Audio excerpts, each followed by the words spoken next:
బంగారు నగలు తాకట్టు పెట్టబోతున్నారా? వద్దు. తక్కువ డబ్బులు ఎక్కువ వడ్డీ ఎందుకు? సింపుల్గా శ్రీ స్టార్ గోల్డ్ కంపెనీకి రండి. German technology, purity check, best online రేట్లో అమ్మి 2 minutesలో క్యాష్ని ఇంటికి తీసుకువెళ్ళండి. ప్రశాంతంగా ఉండండి. చట్టం ఎవరికి చుట్టం కాదు. సో ఇలాంటి డైలాగులు చెప్పుకోవడానికి బాగానే ఉంటాయి, కానీ కొంతమంది రాజకీయ నాయకులు వాళ్ళ స్వలాభం కోసం, వాళ్ళ ఓటు బ్యాంక్ కోసం ఒక వర్గం వారిని చట్టానికి అతీతులుగా చేసే ప్రయత్నాలు అయితే చేస్తారు.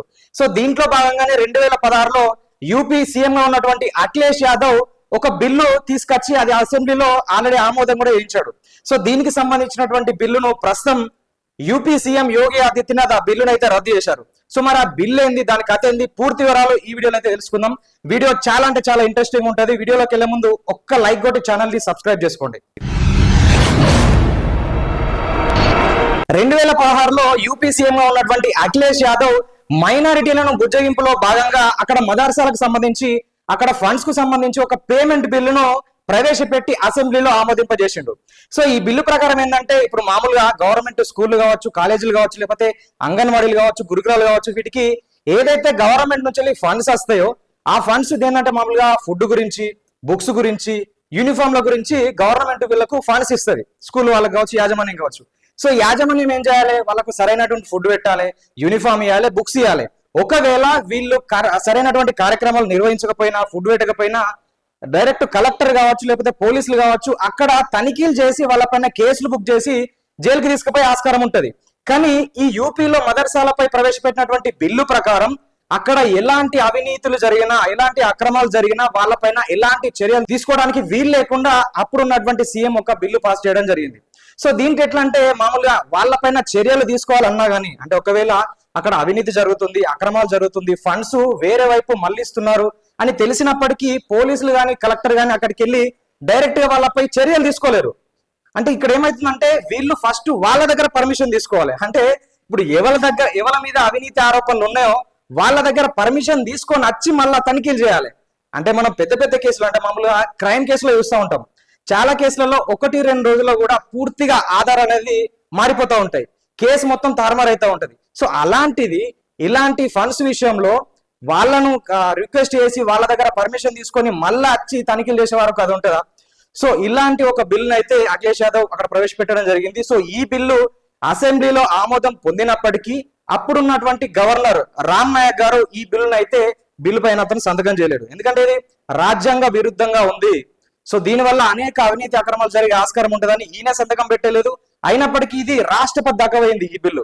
తర్వాత ఆ టైంలో రాష్ట్రపతి కూడా ఇది రాజ్యాంగానికి వ్యతిరేకంగా ఉంది, ఇది కరెక్ట్ కాదని చెప్పేసి ఆతన కూడా సైన్ చేయలేదు. తర్వాత కేంద్ర ప్రభుత్వం కూడా ఇది కరెక్ట్ కాదు, దీన్ని మేము అస్సలే నడని అని చెప్పేసి ఈ బిల్లును ఆడికి ఆపేశారు. అంటే బిల్లు ఆమోదం అయి ఉంది, కాకపోతే చట్ట రూపం అనేది దాచలేదు.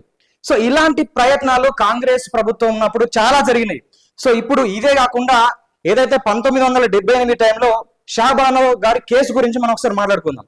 సో ఈ షాబానో అనే మహిళ ఒక అహ్మద్ ఖాన్ అనే వ్యక్తిని పెళ్లి చేసుకున్న తర్వాత కొన్ని రోజులకు ఆమెకు ట్రిపుల్ తలాక్, అంటే 3 సార్లు తలాక్ చెప్పేసి ఆమెకు డైవర్స్ ఇచ్చేసిండు.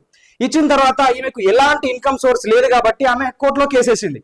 మధ్యప్రదేశ్ లో జరిగిన ముచ్చట ఇది. సో ఇండోర్ యొక్క హైకోర్టు ఏమని తీర్పు ఇచ్చిందంటే, మామూలుగా అండర్ సెక్షన్ 125 సిఆర్పిసి ప్రకారం ఎవరైనా కానీ, ఏ ధర్మం కానీ, ఏ మతం కానీ ఒకవేళ పెళ్లి చేసుకున్న తర్వాత వాళ్ళకు విడాకులు ఇస్తే ఖచ్చితంగా భరణం ఇవ్వాల్సిందే అని చెప్పేసి ఇండోర్ యొక్క హైకోర్టు తీర్పు ఇవ్వడం జరిగింది. సో ఈ తీర్పు ఇచ్చినాక కూడా ఈ పెద్ద మనిషి మళ్ళా సుప్రీంకోర్టుకు పోయి మళ్ళీ కేసేస్తాడు. నేను అని చెప్పేసి మళ్ళీ కేసేస్తాడు అక్కడ సుప్రీంకోర్టులో. సుప్రీంకోర్టు కూడా ఇదే ముచ్చట చెప్తుంది. సో ఈ అండర్ సెక్షన్ 125 సిఆర్పిసి ప్రకారం ఖచ్చితంగా భరణం ఇవ్వాల్సిందే. ఆ భరణం నెలకు 25 దాకా అని చెప్పారు కదా, 25 కాదు 178 రూపీస్, నెలకు 178 రూపాయలు ఆమెకు నువ్వు భరణం ఇవ్వాల్సిందని చెప్పి అప్పుడు సుప్రీంకోర్టు కూడా తీర్పు ఇవ్వడం జరిగింది. సో అక్కడ అంటే ఆ కేసులో కూడా ఏం జరిగిందంటే, అప్పుడు ఉన్నటువంటి రాజీవ్ గాంధీ గారు పార్లమెంటు సాక్షిగా, లేదు ఇది నడని ముచ్చట, ముస్లిం వర్గంలో ఖచ్చితంగా ఎవరు విడాకులు ఇచ్చినా కూడా వాళ్ళకు భరణం ఇవ్వాల్సిన అవసరం లేదు మహిళలకు అని చెప్పి, సో వాళ్ళకు ఇబ్బంది కలిగే విధంగా డైరెక్ట్ ఈయనే పార్లమెంట్ లో అనౌన్స్మెంట్ చేసిండు. అంటే ఇక్కడ సుప్రీంకోర్టుని ధిక్కరించినటువంటి వ్యక్తులు ఉన్నారు. ఈ పాలిగమి విషయంలో కూడా, పాలిగమి విషయంలో మొన్న అస్సాం ప్రభుత్వం ఒక ముందడుగేసి పాలిగమిని రద్దు చేసింది.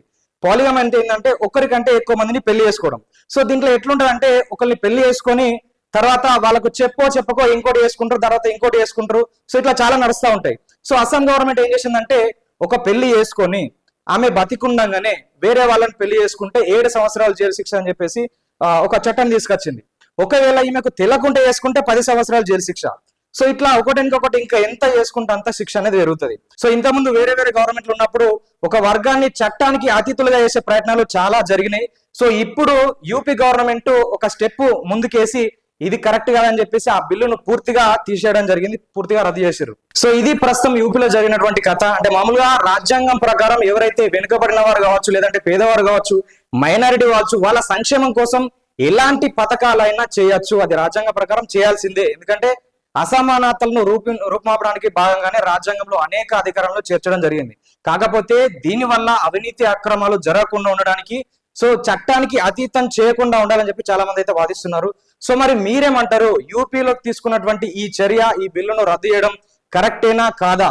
ఎందుకంటే యోగి ప్రభుత్వం అయిన ఒక హిందూ క్యాండిడేట్ కాబట్టి సో ఈయన తీసుకున్న నిర్ణయాలను చాలా మంది వ్యతిరేకిస్తారు, చాలా మంది స్వాగతిస్తారు.